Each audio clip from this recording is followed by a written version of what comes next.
নমস্কার,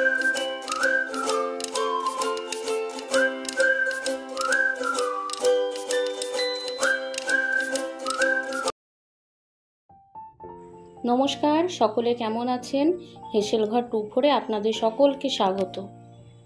আজকে আমি যে রেসিপিটা বানাবো সেটা লুচি, রুটি, পরোটা, নান, কুলচা সব কিছুর সাথেই মানায়। আজকে আমি বানাবো চানা পনির। সঙ্গে থাকুন। পনিরগুলোকে আমি ছোট শেপে কেটে নেব, আর মশলাটাও আমি রেডি করে নেব। মশলার জন্য নিলাম আদা, জিরে, শুকনো লঙ্কা। কড়াইয়ে সাদা তেল দিয়ে পনিরগুলোকে ভেজে নেব।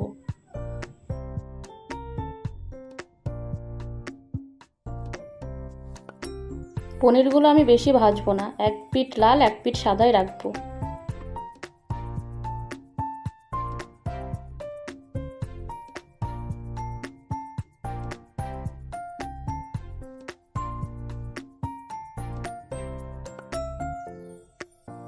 পনির ভাজা হয়ে গেলে ওই তেলেই গোটা গরম মশলা, জিরে, তেজপাতা, শুকনো লঙ্কা ফোড়নে দিয়ে কেটে রাখা আলুগুলো নুন হলুদ দিয়ে ভেজে নেব।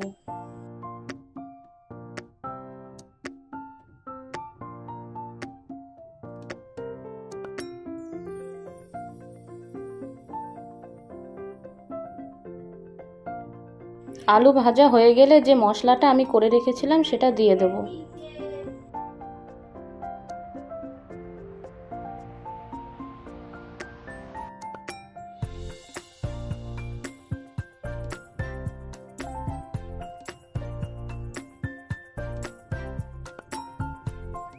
মশলার উপর দিয়ে দিলাম টমেটো কুচি, কাশ্মীরি লঙ্কার গুঁড়ো, দিলাম পনির বাটার মশলা আর চিনি। মশলা কষানো হয়ে গেলে সেদ্ধ করে রাখা কাবলি ছোলাটাও বা চানা ছোলাটাও আমি দিয়ে দেবো।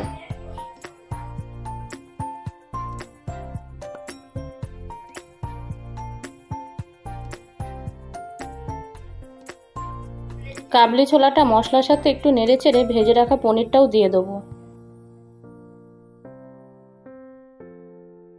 পনিরগুলো ভালোভাবে মশলার সাথে মিশিয়ে জল দিয়ে দেব।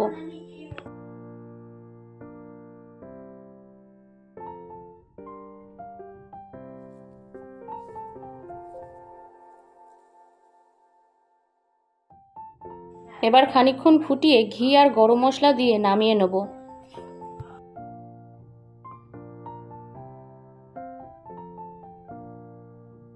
এই চানা পনির আপনাদের কোন কম্বিনেশন বা কিসের সাথে খেতে সবচেয়ে বেশি ভালো লাগে সেটা আমাকে অবশ্যই জানাবেন।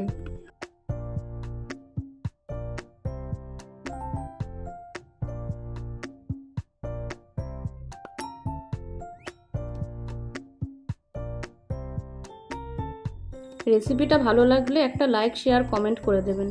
দেখা হবে আবারও অন্য কোনো রেসিপি নিয়ে। ভালো থাকবেন, সুস্থ থাকবেন। নমস্কার।